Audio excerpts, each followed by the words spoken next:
Bird in Hand Theory, Financial Management, Module 246. This bird in hand theory is actually another clarification or another argument with reference to dividend policy. So far we have talked about the relevance of dividend, कि dividend क्यों relevant होता है और उसके हक में हमने बहुत सी दलीलें और अप्रोचेस और लोगों के आर्ग्यूमेंट डिस्कस किए. वेरी स्ट्रॉन्ग आर्ग्यूमेंट जो हमने पिछले मॉड्यूल्स में भी जिसके ऊपर थोड़ी सी बात की उसको हम बर्ड इन हैंड थ्योरी का नाम देते हैं. ये फ्रेज बहुत पुराना है कि bird in hand is better than the two in the Bush, यानी जो चीज़ हमारे पास इस वक्त हमारे हाथ में मौजूद है और वो उससे बेहतर है जो ज़्यादा हमें नज़र आ रही है लेकिन दूर है और मुश्किल है और उसके मिलने के इम्कान हो भी सकते हैं और नहीं भी हो सकते. तो हमें उस चीज़ को जो आज हमारे पास मौजूद है चाहे कम और थोड़ी ही क्यों ना हो नहीं छोड़ना चाहिए उस चीज़ के लिए कि जो जिसके मिलने के पॉसिबिलिटी हो भी सकती है और नहीं भी हो सकती. This theory of bird in hand is applied to the dividend policy with reference to the fact that today's income or today's return is better than that of tomorrow.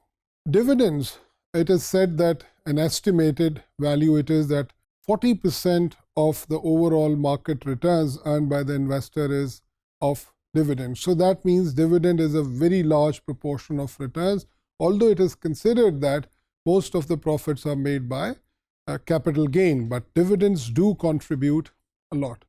Now, when this dividend is considered as better because the future return or the future capital gain is uncertain, so we apply this theory of bird in hand in a way that the dividend that we get today from the company in the form of cash is better than this amount of profit retained by the company, and we get this appreciation of our stock or the dividend in future.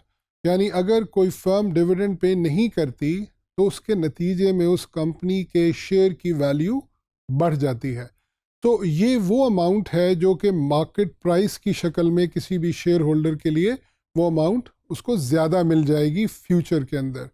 लेकिन ये market price future में क्या ज़्यादा रहेगी या किसी और factors की वजह से नीचे आ जाएगी, this is something which is uncertain and that refers to the two birds in the bush. इस थ्योरी के ऊपर कुछ क्रिटिसिज्म भी है, यानी ये थ्योरी हमें रेलेवेंस ऑफ डिविडेंड के बारे में बताती है कि क्योंकि bird in hand is better than two in the bush, so dividend of today is better than the capital gain of tomorrow. But the first criticism on this bird in hand theory is, what do investors do when they get dividend? वो उस पैसे का क्या करते हैं जो उन्हें मिलता है डिविडेंड की शक्ल में? It is seen that they generally reinvest that money. यानी अगर कोई कंपनी शेयर होल्डर्स को डिविडेंड कैश की शक्ल में देती है तो वो उसे दोबारा री इन्वेस्ट कर देते हैं. And in reinvesting the money means that they actually did not require cash for their internal purposes.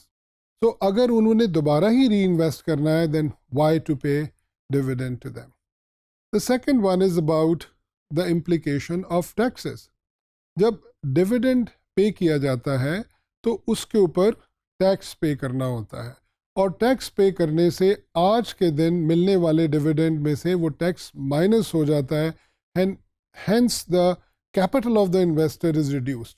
यानी अगर ये डिविडेंड मुझे ना मिलता और कंपनी के पास ये प्रॉफिट रिटेन रहता तो इस पर मुझे आज टैक्स ना पे करना पड़ता, लेकिन क्योंकि मुझे ये कैश की शक्ल में मिल गया तो इस पे मुझे टैक्स पे करना पड़ेगा जिससे मेरी कैपिटल की अमाउंट रिड्यूस हो जाएगी.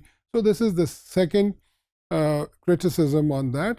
And the third one is that because they have to reinvest their dividend in the company or in any other company, and because it reduces their capital, so if the investors ask for dividend, if the investors say that they are happy with a lesser amount of return than more return in the future, then they are not acting rationally. Rationally का मतलब ये होता है यानी वो अपने profit maximisation की सोच के साथ इन्वेस्टमेंट नहीं कर रहे, and this is not considered as a positive or a favourable point. हम अपने इस मॉड्यूल को इस तरह कंक्लूड करते हैं कि bird in hand theory is another theory in favour of relevance of dividend. ये थ्योरी ये कहती है कि आज का मिलने वाला डिविडेंड क्योंकि सर्टन है इसलिए बेहतर है उस future increase in the value of the share से जो शायद हो या ना हो। लेकिन इसके ऊपर 3 बुनियादी क्रिटिसिज्म है कि इन्वेस्टर्स डिविडेंड लेके री इन्वेस्ट करते हैं तो फिर उन्हें डिविडेंड देने की क्या ज़रूरत है। डिविडेंड देने से उन्हें ज़्यादा टैक्स आज पे करना पड़ता है which is not good and investors would not be acting rationally if they prefer a lesser return today as compared to more in the future.